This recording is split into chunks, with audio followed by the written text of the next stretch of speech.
Bueno, yo les voy a hablar de los test de la columna cervical. Vamos a iniciar con el primer test, que es test de movilidad pasiva cervical, que va a ser de la siguiente manera. El paciente va a estar sentado y el terapeuta tiene que sostener su cabeza y hacer movimientos leves de flexión, extensión, rotación a izquierda, derecha. Y en eso tenemos que observar o preguntar al paciente si presenta algún dolor. Continuando, vamos a hablar del test de Spurling que se realiza de la siguiente manera. El paciente tiene que estar sentado y tenemos que pedir al paciente que incline su cabeza hacia el lado que presenta dolor. En este caso, ¿puedes girar una vez? Y para cuando gira la cabeza tenemos que hacer una compresión axial y si presenta el dolor es un test positivo. Vamos a hablar del test de distracción cervical que se realiza de la siguiente manera. Con una mano vamos a agarrar la cabeza y con la otra el mentón y vamos a realizar una elevación. Si el paciente presenta dolor es un test positivo.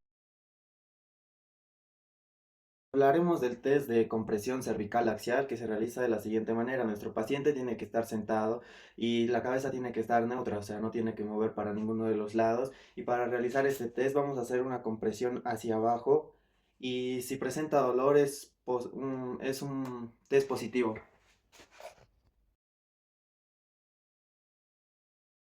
Posterior anterior de las vértebras cervicales. Para realizar este test, nuestro paciente tiene que estar en decúbito prono y nosotros tenemos que colocar nuestros dedos en los procesos espinosos. Y al identificar los procesos espinosos tenemos que realizar un deslizamiento posterior anterior. El test resulta positivo cuando el paciente presenta un dolor. Continuando con el test de movilidad al frente occipital, es un test que evalúa la articulación del nombre de la C1, C2 con el occipital. Lo que tenemos que hacer con este test es colocar nuestras manos en el hueso occipital, en la parte posterior del paciente, hacer una flexión cervical, rotación externa hacia el lado derecho, otra rotación y hacia el lado izquierdo. Y lo que evaluamos aquí en el test es si hay algún dolor puntual en esta articulación o limitación de movimiento.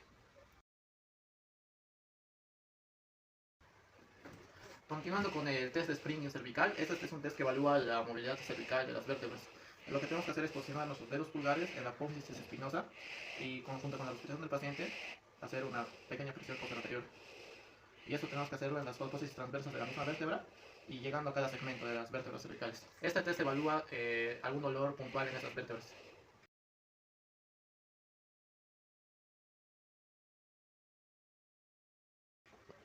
Continuando con el tercer test, que es el test de movilidad costovertebral, este es un test que nos ayuda a evaluar la movilidad de las costillas torácicas o cervicales.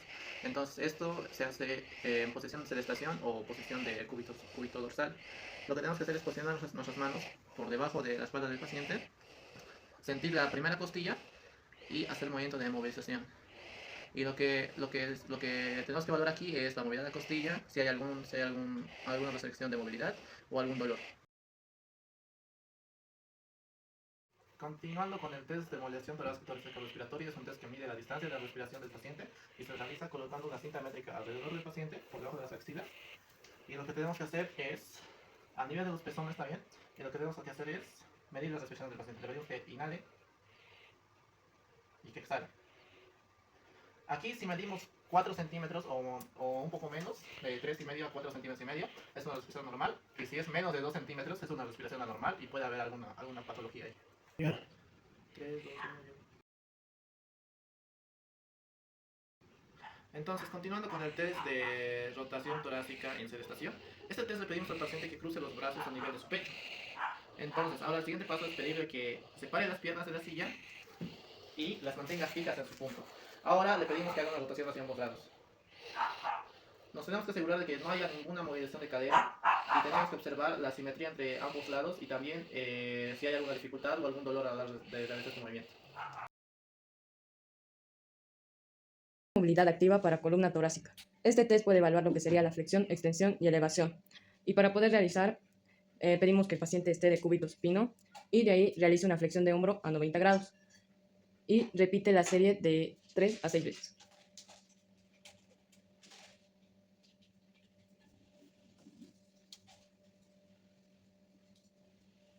Test de Sloan.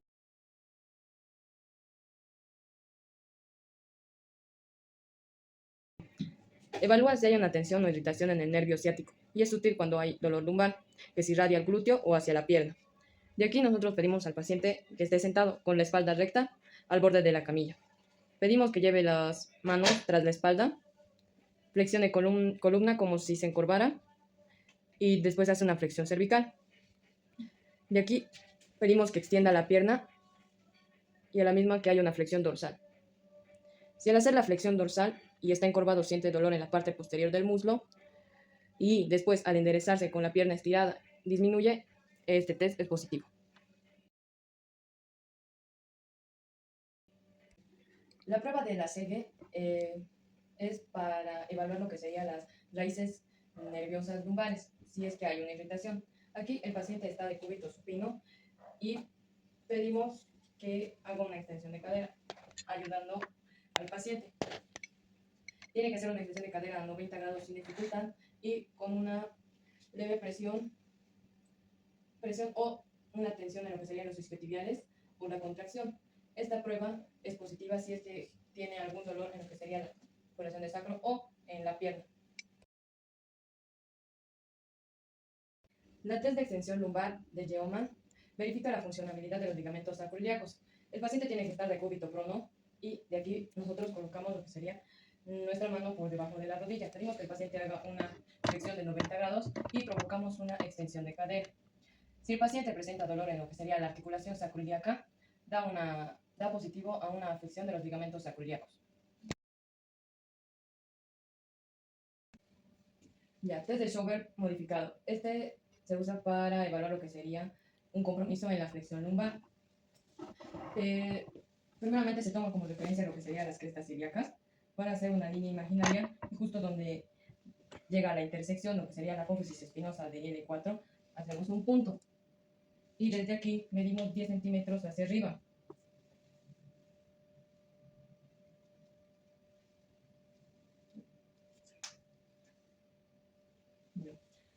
Ahora pedimos al paciente que haga una flexión de columna. Sí. Ya. Ahora sí, al medir esto da lo que sería mayor a 5, el test sale negativo, pero si es menor a 5, el test sale positivo. Tenemos la prueba del test de compresión lumbar anterior y posterior. Este va a estar en decúbito dorsal. Lo que hacemos es ubicar lo que serían las apófisis espinosas de la vértebra lumbar. Una vez ubicados, hacemos lo que sería la compresión hacia anterior y luego hacemos la compresión hacia posterior. Esto va a depender si existe dolor, puede ser dolor facetario o también una hipermovilidad, lo que tiene. Continuando con el test de Adams. El test de Adams sirve para detectar la presencia ya sea de una escoliosis funcional o estructural. El paciente va a estar en bipedestación y nosotros nos vamos a posicionar detrás del paciente. En esta ocasión al paciente le pedimos que junte las manos hacia adelante y que incline su tronco hacia adelante hasta tocar la punta de sus pies sin flexionar las rodillas. Lo que vamos a observar va a ser la presencia de una jiba o deformidades escapulares también. Continuando, tenemos el test de activación del core o la prueba del puente lumbar. En esta prueba el paciente va a estar en decúbito supino con el cuerpo alineado y nosotros vamos a estar como lateral del paciente. Al paciente le pedimos que haga una flexión de rodilla y luego una vez que estén flexionadas las rodillas le pedimos que haga un puente con la elevación de la pelvis. Lo que observamos en el paciente va a ser las asimetrías y también vamos a palpar lo que es el transverso del abdomen y los oblicuos. Y también vamos a observar el descenso de la pelvis. Es positivo cuando hay temblor o hay un mal descenso de la pelvis. Continuando tenemos lo que es el test o prueba de Gardner, que tiene por objetivo valorar la integridad de la articulación sacroiliaca. En esta prueba el paciente va a estar de cúbito supino sobre la camilla y la parte valvar va a estar al borde de la camilla. Lo que le pedimos al paciente es que se agarre la pierna contralateral con ambas manos. Y nosotros lo que vamos a realizar va a ser una reducción y una extensión del lado que vamos a evaluar. Lo que vamos a observar va a ser lo que es una disfunción al dolor debido que ya existe. Si es positivo, deberíamos hacer una prueba diferencial.